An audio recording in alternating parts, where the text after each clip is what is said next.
अब हम डिस्कस करेंगे एरोमेटिक हाइड्रोकार्बन के बारे में। एरोमेटिक हाइड्रोकार्बन में हम सबसे पहले जनरल चीज़ें पढ़ेंगे, जैसे एरोमेटिसिटी, एरोमेटिक कंपाउंड किसे कहते हैं, एंटी एरोमेटिक कंपाउंड किसे कहते हैं। एरोमेटिक में हम पढ़ेंगे बेंजोनॉइड, नॉन बेंजोनॉइड, हेट्रोसाइक्लिक, तो ये सारी चीज़ें हम देख ले रहे हैं। सबसे पहले तो बात करेंगे कंपाउंड जो होते हैं, हम दो प्रकार के पढ़ेंगे। एक पढ़ेंगे एलिफैटिक, दूसरा पढ़ेंगे एरोमेटिक। अब इसमें हम एरोमेटिक को डिटेल कर रहे हैं। मान लो ये एरोमेटिक है, लिखा है पॉइंट। एरोमेटिक जो होते हैं वो दो प्रकार के होते हैं। एक होते हैं होमोसाइक्लिक होते हैं हेट्रोसाइक्लिक। होमोसाइक्लिक में दो प्रकार के हो जाते हैं, एक होते हैं बेंजोनॉइड, एक होते हैं नॉन बेंजोनॉइड। क्या होते हैं? Non benzenoid. तो जनरली अगर हम बात करते हैं, जो एरोमेटिक कंपाउंड कितने होते हैं, एक बेंजोनॉइड होते हैं, एक नॉन बेंजोनॉइड होते हैं, एक हेट्रोसाइक्लिक होते हैं। तो तीन प्रकार के कंपाउंड की भी हम बात करेंगे। कौन सा? बेंजोनॉइड, नॉन बेंजोनॉइड और हेट्रोसाइक्लिक। तो क्लासिफिकेशन तो हम जानते हैं, इसका क्लासिफिकेशन हाइड्रोकार्बन के असाइनमेंट में दिया गया है, देख लेना। Aromaticity, aromatic compound are cyclic. क्या होना चाहिए? साइक्लिक होना चाहिए, प्लेनर होना चाहिए। प्लेनर का मतलब ये होगा कि sp और sp2 हाइब्रिडाइजेशन होना चाहिए। sp3 जब हो जाएगा तो नॉन प्लेनर हो जाएगा। sp और sp2 क्या होता है? xy डायरेक्शन में ही होता है, जबकि जब sp3 आता है तो xyz तीनों इन्वॉल्व हो जाता है, इसलिए वो नॉन प्लेनर हो जाता है। वही पॉइंट है कि aromatic compound are cyclic, planar and follow Huckel's rules. उन्हें हकल रूल फॉलो करना चाहिए। हकल रूल मतलब 4n+2 rule. Means aromatic compound है 4n+2 इलेक्ट्रॉन। जितने भी एरोमेटिक कंपाउंड होंगे उनके पास कितने इलेक्ट्रॉन होने चाहिए? 4n+2 इलेक्ट्रॉन होने चाहिए। एन का नंबर जो है कोई भी इंटीजर हो सकता है, 0, 1, 2, 3, 4, 5। अगर हम एन की जगह 0 रख के सॉल्व करते हैं तो क्या आता है? 2 आता है, क्योंकि 4 वाला पोर्शन 0 हो जाएगा, 4n वाला पोर्शन 0 हो जाएगा, +2 है तो वही 2 लिख जाएगा। लेकिन जब 1 रख के सॉल्व करते हैं तो 4 गुणे 1 यानी 4 + 2 यानी कितना आ जाएगा? 6 आ जाएगा। हम 2 रख के जब सॉल्व करते हैं तो 4 गुणे 2 क्या करेंगे? 4 गुणे 2 तो कितना? 4 दूनी 8 +2 यानी 10 हो जाएगा। ऐसे हम अगर 3 रख के सॉल्व करते हैं तो 4 × 12 + 2 कितना हो जाएगा? 14 हो जाएगा। तो इसका मतलब ये होगा, अगर कोई एरोमेटिक कंपाउंड है तो उसके पास या तो 2 इलेक्ट्रॉन होना चाहिए, या 6 इलेक्ट्रॉन होना चाहिए, 10 इलेक्ट्रॉन होना चाहिए, 14 होना चाहिए, 18 होना चाहिए। कितने कितने का अंतर है? 4 का अंतर है। 2 4 2 6 10 14 18, 4 का गैप है बीच बीच में। और स्टार्टिंग कहाँ से हो रहा है? 2 से स्टार्ट हो रहा है, ये इंपॉर्टेंट है। 2 से स्टार्ट हो रहा है, 4 का गैप है। ऐसे याद करो, समझ में आ जाएगा। अब हम बात करेंगे कि पाई इलेक्ट्रॉन का हम कैलकुलेशन कैसे करेंगे, कैसे हम जानेंगे इनके पास कितने पाई इलेक्ट्रॉन हैं। तो इसके बारे में हम पता कर ले रहे हैं। कैसे हम पता करेंगे? 1 पाई बॉन्ड हैज़ 2 पाई इलेक्ट्रॉन। अगर किसी के पास 1 पाई बॉन्ड है, इसका मतलब उसके पास 2 पाई इलेक्ट्रॉन है। हम पाई बॉन्ड को देख कर पता कर लेंगे कि हाँ, यहाँ पे 2 पाई इलेक्ट्रॉन है। If atom present in a ring, ring की बात हो रही है, ये ध्यान रखना है। हम लगातार रिंग की ही बात करेंगे दोनों पॉइंट में। If atom present in a ring has negative charge, अगर कोई एटम है रिंग में और उसके पास क्या है? निगेटिव चार्ज है, विदाउट पाई बॉन्ड, और उस पर पाई बॉन्ड नहीं पाया, then it has 2 pi electron, तो उसके पास 2 पाई इलेक्ट्रॉन है। अभी हम कैलकुलेशन कराएंगे तो पूछेंगे कि निगेटिव चार्ज अगर है किसी रिंग में किसी कंपाउंड के पास, तो उसका मतलब उसके पास 2 पाई इलेक्ट्रॉन है। If atom present in a ring have lone pair, अगर कोई एटम रिंग के अंदर पाया जा रहा है, उसके पास लोन पेयर है without pi bond, then it has 2 pi electron, तो उसके पास 2 पाई इलेक्ट्रॉन है। Pi bond is form by parallel overlapping, ये जनरल पॉइंट है, जानते हैं। Pi bond is form by parallel overlapping of p orbital and each pi bond has 2 unpaired orbital. प्रत्येक जो पाई बॉन्ड होता है 2 अनपेयर्ड ऑर्बिटल रखता है। जैसे मान लो एक कंपाउंड है, ये 2 पाई बॉन्ड बनाएगा तो 2 ऑर्बिटल अनपेयर्ड ऑर्बिटल होंगे, तभी तो ये 2 पाई बॉन्ड बना पाएगा। एक अनपेयर्ड ऑर्बिटल एक बॉन्ड बनेगा, दूसरा अनपेयर्ड ऑर्बिटल दूसरा बॉन्ड बनेगा, तभी तो ये डबल बॉन्ड हो जाएगा। तो इसमें एक पाई बॉन्ड आ जाएगा। समझ में आया? तो कहा जाता है कि each pi bond has 2 unpaired orbital. In resonating structure number of paired and unpaired electron are same. इसके बारे में हम मैकेनिज्म में भी बात कर चुके हैं रेजोनेंस में। ये पॉइंट देख लें, एरोमेटिक कंपाउंड है delocalization of pi bond. Aromatic compound जो है उसमें पाई बॉन्ड का डीलोकलाइजेशन होता है, एक जगह से दूसरी जगह शिफ्ट होता रहता है। जैसे हमने एरोमेटिक कंपाउंड यानी समझो बेंजीन में हमने देखा पाई बॉन्ड यहाँ यहाँ यहाँ रख लीजिए, या फिर यहाँ यहाँ यहाँ रख लीजिए, अल्टरनेट पोजीशन पर आएगा तो शिफ्टिंग होती रहेगी। इसलिए हम क्या करते हैं, बीच में गोला कर देते हैं, यानी कहीं भी पाई बॉन्ड हो सकता है। एरोमेटिक कंपाउंड है delocalization of pi electron given by Pauling, इसे पॉलिंग नामक साइंटिस्ट ने बताया।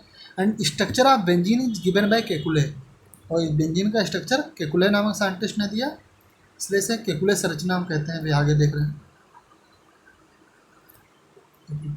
केकुले ने बताया कि ऐसा स्ट्रक्चर हो सकता है, पाई बॉन्ड ऐसे ऐसे पोजीशन पर पाए जा सकते हैं या दूसरे पोजीशन पर पाए जाते हैं, दोनों स्ट्रक्चर क्या है, सेम है, इसे केकुले साइन भी कहते हैं।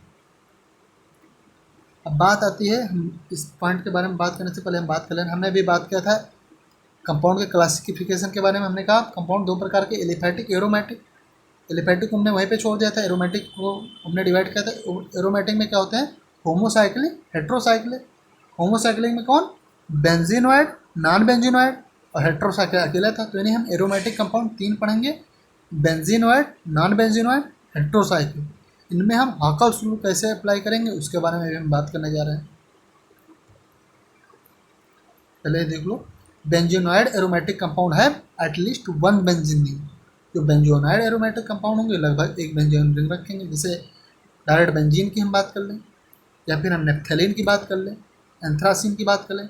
अब इन कंपाउंड को हम कैसे पता करेंगे कि हाँ एरोमेटिक ही है, तो हम सबसे पहले देख लिए क्या है, क्या नाम, साइक्लिक है, और इनका हम हाइब्रिडाइजेशन देख लें तो सबका हाइब्रिडाइजेशन निकाल के देख लो sp2 ही आता है। इससे हम बेंजीन रिंग में एक की हम बात कर ले रहे हैं, जिससे पता चल जाएगा। जैसे मान लो यहाँ पे डबल बॉन्ड पाया जा रहा है, एक कार्बन जो है वो कितने बॉन्ड बना रहा है, कितने बॉन्ड बना रहा है, एक बॉन्ड ये बना रहा है, दूसरा बॉन्ड ये बना, हम केवल सिग्मा बॉन्ड देखते हैं। एक सिग्मा बॉन्ड इधर बन रहा है, एक सिग्मा बॉन्ड इधर बन रहा है, दूसरा सिग्मा बॉन्ड इधर बन रहा है। क्योंकि जब डबल बॉन्ड होता है तो एक सिग्मा बॉन्ड एक पाई बॉन्ड होता है, तो इसमें एक ही सिग्मा बॉन्ड तो है, तीन सिग्मा बॉन्ड बना रहा है, यानी हाइब्रिडेशन का होगा sp2 होगा, यानी प्लेनर है। ऐसे ही सबका हाइब्रिडेशन आता है, जहाँ पाई बॉन्ड नहीं होता है वहाँ sp आ जाता है। तो ये मान के चलो हर में sp2 ही आता है, सबका sp2 ही हाइब्रिडेशन होता है। तो एक कंपाउंड क्या है, प्लेनर होता है। तो सबसे पहले हमने देखा यहाँ पे रिंग पाई जा रही है, दूसरा हमने देखा कंपाउंड प्लेनर है, तीसरा बात आता है कि हाकल्स रूल का फॉलो कर रहा है नहीं कर रहा है। जब तीनों चीज़ें अप्लीकेबल हो जाएंगी तभी ये एरोमेटिक कंपाउंड होगा, नहीं तो फिर नहीं होगा। एरोमेटिक कंपाउंड का ये रूल है, दिखा दे रहे हैं हम। एरोमेटिक कंपाउंड हम उसे ही कहेंगे जो साइक्लिक होगा, प्लेनर होगा, यानी sp एंड sp2 हाइब्रिडेशन होगा। फिर क्या होगा, फॉलो हाकल्स रूल, और हाकल्स रूल को फॉलो करेगा, वही एरोमेटिक कंपाउंड होगा। यहाँ पर हम देख लिया साइक्लिक है और प्लेनर है। अब हम बात करेंगे हाकल रूल्स का फॉलो कर रहा है कि नहीं। हाकल रूल फॉलो करने के लिए कितने इलेक्ट्रॉन होना चाहिए, पाई 2, फिर 6, फिर 10, 14 होना चाहिए। 2, 6, 10, 14, 18, कितने पाई इलेक्ट्रॉन है, 2, 2, 4, 2, 6। एक पाई बॉन्ड 2 पाई इलेक्ट्रॉन को रिप्रेजेंट करता है, तो एक पाई बॉन्ड 2 पाई इलेक्ट्रॉन, फिर 2 पाई इलेक्ट्रॉन, 2 यानी 6 पाई इलेक्ट्रॉन है, यानी ये क्या है, एरोमेटिक है। इसमें बात कर लें 2, 2, 4, 2, 6, 2, 8, 2, 10, 10 पाई इलेक्ट्रॉन है, तो ये भी एरोमेटिक है। नेफ्थैलीन भी, एंथ्रासीन 2, 2, 4, 2, 6, 2, 8, 2, 10, 2, 12, 2, 14, 14 पाई इलेक्ट्रॉन है, तो ये भी क्या है, एरोमेटिक कंपाउंड है। सबसे बड़ी बात तो ये ध्यान रखना है कि एक बेंजीन है तो इसे बेंजीन कहेंगे, दो बेंजीन आपस में जुट गई हैं तो क्या कहेंगे, नेफ्थैलीन कहेंगे, तीन बेंजीन ऐसे जुटी हुई हैं तो इसे एंथ्रासीन कहेंगे। Non benzenoid aromatic compound do not have benzene ring, उनके पास बेंजीन रिंग नहीं होती है। जैसे साइक्लोप्रोपेनियम है, साइक्लोपेंटाडाइइनाइल एनायन, साइक्लोपेंटाडाइइनाइल एनायन है, साइक्लोहेप्टाट्राइनियम, साइक्लोहेप्टाट्राइनियम है। अब बात ये आती है कि हम देख लें इनमें कि सबसे पहले तो ये साइक्लिक है, प्लेनर है, देखो यहाँ पे कितना है, एक कार्बन है तो एक हाइड्रोजन भी हम यहाँ लगा देंगे। तो क्या है, एक सिग्मा बॉन्ड, दो सिग्मा बॉन्ड, तीन सिग्मा बॉन्ड, क्या है sp2 हाइब्रिडाइजेशन आ गया। ऐसे हर जगह sp2 ही हाइब्रिडाइजेशन है। ओके, यहाँ पे पॉजिटिव चार्ज आ गया तो क्या होगा, एक दो, यहाँ पे sp हाइब्रिडाइजेशन ही हो जाएगा, तो उधर बॉन्ड नहीं बन रहा है, वहाँ हाइड्रोजन निकल गया है, यहाँ से क्या होगा, हाइड्रोजन रिमूव कर गया है, यहाँ पे पॉजिटिव चार्ज आ रहा है, हाइड्राइड निकला है H माइनस के फॉर्म में, है नहीं। तो सारे लगभग ऐसे हम देखेंगे, sp हाइब्रिडाइजेशन है, sp2 हाइब्रिडाइजेशन है। अब हम मेनली बात करेंगे हाकल्स रूल का, 4n+2 रूल का। क्या है, साइक्लोप्रोपिनियम के पास क्या है, एक पाई बॉन्ड है, यानी दो पाई इलेक्ट्रॉन हो गए। पॉजिटिव चार्ज के बारे में तो हमने पढ़ा नहीं कि इससे पाई बॉन्ड रिलेटेड है, नहीं रिलेटेड है। तो क्या है, दो पाई इलेक्ट्रॉन आ गए, दो पाई इलेक्ट्रॉन होगा तो क्या होगा, एरोमेटिक कंपाउंड होगा, हमने पढ़ रखा है। 2 6 10 14 18 होना चाहिए। साइक्लोपेंटाडाइन एनायन के बारे में बात करते हैं तो दो पाई इलेक्ट्रॉन, दो पाई इलेक्ट्रॉन, और हमने पढ़ा है negative charge without pi bond, तो क्या होगा, दो पाई इलेक्ट्रॉन को रिप्रेजेंट करते तो दो पाई इलेक्ट्रॉन यहाँ से भी आ गए, तो इसका मतलब क्या होगा, 6 पाई इलेक्ट्रॉन है। तो साइक्लोपेंटाडाइन के पास कितने पाई इलेक्ट्रॉन, 6 पाई इलेक्ट्रॉन है, तो 2 6 यानी इसके पास 6 पाई इलेक्ट्रॉन है, तो एरोमेटिक कंपाउंड है। ऐसे हम बात कर लेंगे साइक्लोहेप्टाट्राइनियम आयन के बारे में, दो पाई इलेक्ट्रॉन, 2 4 2 6, पॉजिटिव चार्ज के बारे में हमें पता नहीं कि वो पाई इलेक्ट्रॉन को रिप्रेजेंट करता नहीं है, तो कितने पाई इलेक्ट्रॉन, 6 पाई इलेक्ट्रॉन है, क्या है, एरोमेटिक कंपाउंड है। तो ऐसे हम हाइकल रूल लगाएंगे कि एरोमेटिक कंपाउंड है या नहीं। हाइकल रूल लगाना आ गया ना, हाइकल रूल्स के बारे में लगभग हम लोग पहले बात कर रहे थे। इन होमोसाइक्लिक एरोमेटिक कंपाउंड, होमोसाइक्लिक किसे कहेंगे, जब सारे कंपाउंड सेम होंगे, जैसे देखो कार्बन कार्बन कार्बन कार्बन सब जगह सेम है। होमोसाइक्लिक कंपाउंड को ही हमने दो भाग में बांटा था, इसमें बेंजोनॉइड में और नॉन बेंजोनॉइड में। तो जब हम होमोसाइक्लिक हैं तो ध्यान रखना चाहिए कि हाँ बेंजोनॉइड नॉन बेंजोनॉइड की बात हो रही है। Homocyclic aromatic compound pi electron बराबर number of carbon atom plus minus charge. इनका कहने का मतलब ये है कि अगर हम पाई इलेक्ट्रॉन निकालना चाहते हैं होमोसाइक्लिक कंपाउंड में, तो हम ये समझो फार्मूला भी लगा सकते हैं कि number of carbon plus minus charge. जैसे मान लो ये वाला साइक्लोपेंटाडाइनाइल का हम कैलकुलेशन कर ले रहे हैं। साइक्लोपेंटाडाइनाइल में हम क्या देख रहे हैं, देखो नंबर ऑफ कार्बन पूछ रहा है, तो कितने कार्बन है, 1 2 3 4 5, 5 कार्बन है। ओके, 5 कार्बन हमने रख दिया, और माइनस चार्ज इस पे है, यानी एक इलेक्ट्रॉन इसने बाहर से ले लिया है, तो एक इलेक्ट्रॉन हम जोड़ देंगे, तो प्लस माइनस चार्ज, जो अगर माइनस है एक चार्ज यानी एक इलेक्ट्रॉन इसने बाहर से लिया, तो एक हम जोड़ देंगे, तो 5 कार्बन प्लस 5 मान लो कार्बन, एक इलेक्ट्रॉन इसने बाहर लिया है, तो कितना आ गया, 6 आ गया। तो इसके पास कितने पाई इलेक्ट्रॉन हो जाएंगे, इसके पास कितने पाई इलेक्ट्रॉन हो गए, 6 पाई इलेक्ट्रॉन हो जाएंगे। अब हम इसमें देख ले रहे हैं, क्या है, number of carbon plus minus charge है। देखो नंबर ऑफ कार्बन कितने हैं, 1 2 3 4 5 6 7, 7 कार्बन है, तो हमने 7 लिख दिया। ओके, प्लस चार्ज इस पे आ गया, इसका मतलब इसने एक इलेक्ट्रॉन को त्याग कर दिया है, इलेक्ट्रॉन को निकाल दिया है, तो -1 हम कर देंगे, तो कितने पाई इलेक्ट्रॉन आ गए, 6 पाई इलेक्ट्रॉन आ गए कि नहीं आ गए। तो ऐसे फार्मूला लगा सकते हैं, लेकिन फार्मूला केवल और केवल, लेकिन जो फार्मूला है केवल और केवल होमोसाइक्लिक कंपाउंड के लिए एप्लीकेबल होगा, नॉट हेट्रोसाइक्लिक कंपाउंड के लिए। होमोसाइक्लिक में बेंजोनॉइड नॉन बेंजोनॉइड किसी में भी लगा सकते हैं।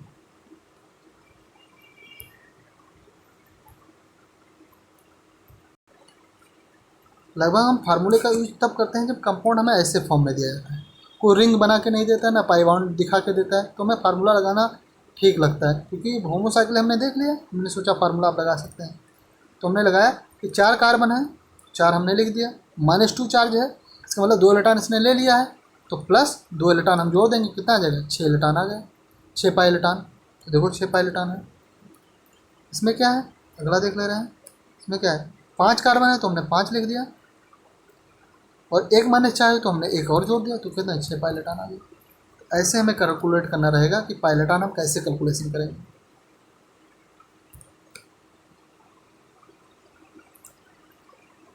हेट्रोसाइक्लिक एरोमेटिक कंपाउंड है atom other than carbon as a pyridine. जो हेट्रोसाइक्लिक कंपाउंड होंगे, हेट्रोसाइक्लिक एरोमेटिक कंपाउंड होंगे, उनके पास कार्बन के अलावा कोई और भी एटम होगा, जैसे प्रीडीन एग्जाम्पल है, पायरॉल एग्जाम्पल है। प्रीडीन ये है, इसमें क्या आता है, नाइट्रोजन आ जाता है, फिर भी ये एरोमेटिक कंपाउंड है, अभी हम बताएंगे कैसे है। पायरॉल भी है, पायरॉल भी क्या है, एरोमेटिक कंपाउंड है, इसमें भी हम देख ले रहे हैं। साइक्लिक है, ये sp2 हाइब्रिडाइजेशन है, निकाल के देख लेना इसे। हम हाकल रूल का एप्लीकेशन बताने जा रहे हैं, हाकल रूल कैसे देखेंगे। दो पायलेटान, दो पायलेटान, दो पायलेटान, 6 पायलेटान आ गए। तो हमारे अंदर क्वेश्चन हुआ कि यहाँ पे लोन पेयर है, तो इसे हम पायलेटान के रूप में जोड़ेंगे या नहीं जोड़ेंगे। तो हम इसका आंसर है हम नहीं जोड़ेंगे। क्यों नहीं जोड़ेंगे? क्योंकि हमने पढ़ा था अगर किसी एटम पे लोन पेयर है विदाउट पाई बॉन्ड, किसी एटम पे लोन पेयर है वो भी विदाउट पाई बॉन्ड, तो वहाँ पे हम उसका लोन पेयर को हम दो पायलेटान के रूप में एप्लीकेबल करेंगे। यहाँ पे क्या है, लोन पेयर तो है लेकिन इस पर पाई बॉन्ड पाया जा रहा है, पाई बॉन्ड पाया जा रहा है, तो हम पाई बॉन्ड को ऐड कर लिए हैं, तो हम लोन पेयर का हम कोई एडिशन नहीं करेंगे। तो इस पर कितने पायलेटान हो गए, 6 पायलेटान हो गए। काफ़ी तेज़ आवाज़ हो गई थी। अब यहाँ पे हम पायरॉल में देख ले रहे हैं, दो पायलेटान, दो पायलेटान, कितने हो गए, 4 पायलेटान हो गए। ओके, लेकिन यहाँ पे क्या है, लोन पेयर पाया जा रहा है, लेकिन लोन पेयर क्या है, विदाउट पाई बॉन्ड है, तो इस लोन पेयर को हम दो इलेक्ट्रॉन के रूप में जोड़ेंगे, तो +2 पायलेटान, कितने पायलेटान आ गए, 6 पायलेटान आ गए। तो फिर देखो 6 पायलेटान, तो यहाँ पे दोनों एप्लीकेशन हो गए। यहाँ पे lone pair with pi bond था, तो लोन पेयर को हमने काउंट नहीं किया। यहाँ पे lone pair without pi bond था, तो यहाँ पे हमने काउंट किया। इधर उधर हो जा रहा है जवान। अब देखना, एक अगला कंपाउंड हम पढ़ेंगे, एंटी एरोमेटिक कंपाउंड। एरोमेटिक का opposite, anti aromatic compound follow फोरियन rule. ये क्या करेंगे, फोरियन रूल का फॉलो करेंगे। Anti aromatic compound follow फोरियन rule. Okay, example है एनुलिन्स।